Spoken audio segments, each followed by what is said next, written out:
வணக்கம், இது உங்கள் கற்றல் எழுது. இங்கிலீஷ் லாங்குவேஜில் ஒரு சவுண்டுக்கு டிஃப்ரெண்ட் ஸ்பெல்லிங்ஸ் இருக்குது, ஒரு ஸ்பெல்லிங்க்கு டிஃப்ரெண்ட் சவுண்ட்ஸ் இருக்குது. ஓகே, இப்போ ஒரு சினாரியோ நம்ம எடுத்து பார்க்கலாம். இப்போது ஒன் ஸ்பெல்லிங் டிஃப்ரெண்ட் சவுண்ட்ஸ்க்கு நம்ம எடுக்கலாம்.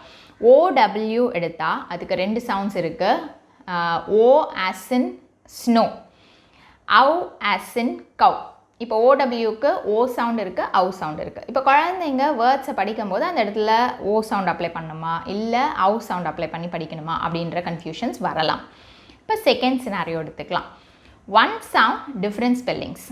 இங்கே நம்ம எடுத்துக்க போகிற சவுண்ட் E சவுண்ட் எடுத்துக்கலாம். இதுக்கு பார்த்தீங்கன்னா EE இருக்குது as in tree, EA as in tea. இப்போது இதில் ரீடிங்கில் எந்த கன்ஃபியூஷனுமே வரப்போகிறது இல்லை. குழந்தைங்க பார்த்தாங்கன்னா EA பார்த்தாலும் EE பார்த்தாலுமே அது E சவுண்ட் அப்படின்றது தெரியும், அதனால் ரீட் பண்ணிடுவாங்க. ரைட்டிங்கில் ஸ்பெல்லிங்கில் கண்டிப்பாக கன்ஃபியூஷன்ஸ் வரலாம் சில குழந்தைங்களுக்கு. எந்த வேர்ட்ஸில் EE போடணும், எந்த வேர்ட்ஸில் EA போடணும் அப்படின்ற கன்ஃபியூஷன் கண்டிப்பாக வரும். இது ரொம்ப ரொம்ப காமன். பேரண்ட்ஸ் எல்லாருக்குமே இருக்கிற ஒரு முக்கியமான கொஷின் என்னென்னா, அப்போ எப்படி குழந்தைங்க கற்றுப்பாங்க, இது ரொம்ப கன்ஃபியூஸ் ஆவாங்களே அப்படின்ற கொஷின் இருக்கும். ஓகே, இதுக்கு எதுவுமே ரூல்ஸ் கிடையாது, இதுக்கு ரீசன்ஸ் கிடையாது. ஏன் இந்த வேர்ட்ஸில் இப்படி வருது, ஏன் இந்த வேர்ட்ஸில் இப்படி வருது அப்படின்றதுக்கு எந்த ரீசன்ஸுமே இல்லை.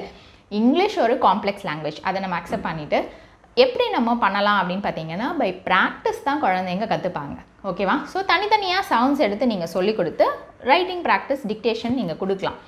அதுக்கப்புறம் ஒன்ஸ் எல்லாமே பண்ணதுக்கப்புறமா மிக்ஸ்அப் பண்ணி நீங்கள் கொடுக்கும்போது எங்கே தப்பு வருதோ அந்த இடத்துல மட்டும் நம்ம கரெக்ட் பண்ணிவிட்டு ப்ராக்டிஸ் கொடுத்துட்டே இருந்தால் ஆட்டோமேட்டிக்காக ஸ்பெல்லிங்ஸ் கரெக்டாக வரும். ஸ்பெல்லிங்ஸ் மிஸ்டேக்ஸ் வருது அப்படின்னாலே வரி பண்ணாதீங்க. ஸ்பெல்லிங் மிஸ்டேக்ஸ் ரொம்ப ரொம்ப ஒரு காமனான விஷயந்தான். யாருமே 100% ஸ்பெல்லிங் கரெக்டாக ஃபஸ்ட் டைமே நம்ம எழுத போகிறது இல்லை. ஸ்பெல்லிங் மிஸ்டேக்ஸ் அங்கங்கே வரதான் செய்யும். அது பை ப்ராக்டிஸ் எந்தெந்த வேர்ட்ஸ் தப்பாக பண்ணுறாங்க அப்படின்றத நோட் பண்ணிக்கோங்க.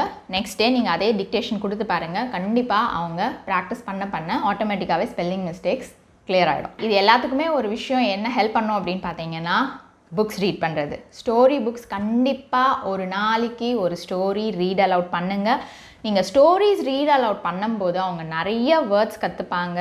அண்ட் நீங்கள் ஸ்டோரி ரீட் பண்ணும்போது ஃபிங்கர் பாயிண்ட் பண்ணி தான் நீங்கள் ரீட் பண்ண போகிறீங்க. அப்போ ரீட் பண்ணும்போது நீங்கள் சொல்கிற வார்த்தையை அங்கே பார்ப்பாங்க. அப்போ அந்த வார்த்தையை பார்க்கும்போது அந்த இடத்துல ஸ்பெல்லிங்கும் அவங்களுக்கு மைண்டில் அந்த ஸ்ட்ரக்சர், அதாவது வேர்ட் ஸ்ட்ரக்சர் அவங்களுக்கு மைண்டில் ரெஜிஸ்டர் ஆகும். நிறைய வேர்ட்ஸ் பார்க்க ஆட்டோமேட்டிக்காகவே இப்போ ட்ரீயில் EE வருமா EA வருமா அப்படின்றது ஆட்டோமேட்டிக்காகவே அவங்களுக்கு தெரிஞ்சிடும். ஏன்னா நிறைய வாட்டி அந்த வேர்டை பார்த்துருக்கிறதுனால அந்த இடத்துல EE தான் வரும் அப்படின்றது அவங்களுக்கு தெரிஞ்சிடும். ஸோ நிறைய எடுத்து நீங்கள் 10 டைம்ஸ் எழுதணும், 20 டைம்ஸ் எழுதணும் அப்படின்றது கூட கிடையாது. ஒரு சிம்பிள் வே எல்லாத்துக்குமே, ரீடிங்க்கும் சரி ரைட்டிங்க்கும் சரி, நிறைய இங்கிலீஷ் லிசன் பண்ணுறதுக்கு, இங்கிலீஷ் பேசுகிறதுக்கு, சென்டென்ஸ் ஃபார்மேஷன், கிராமர், இது எல்லாத்துக்குமே ஒரு முக்கியமான விஷயம் என்ன அப்படின்னு பார்த்தீங்கன்னா, ஸ்டோரி புக்ஸ் ரீட் பண்ணுங்கள். அந்த ஹேபிட்டை கொண்டு வாங்க. டெய்லி ரீட் அலவுட் பண்ணுங்கள் உங்கள் சைல்டுக்கு. இது எல்லா விஷயத்துலையுமே ஹெல்ப் பண்ணும். இந்த வீடியோ யூஸ்ஃபுல்லாக இருந்ததுன்னு நினச்சிங்கன்னா உங்கள் ஃப்ரெண்ட்ஸோட ஷேர் பண்ணுங்கள். உங்களுக்கு ஏதாவது குவெரிஸ் இருந்ததுன்னா எனக்கு கீழே கமெண்ட் பண்ணுங்கள். நெக்ஸ்ட் வீடியோவில் நம்ம பார்க்கலாம். நன்றி, வணக்கம்.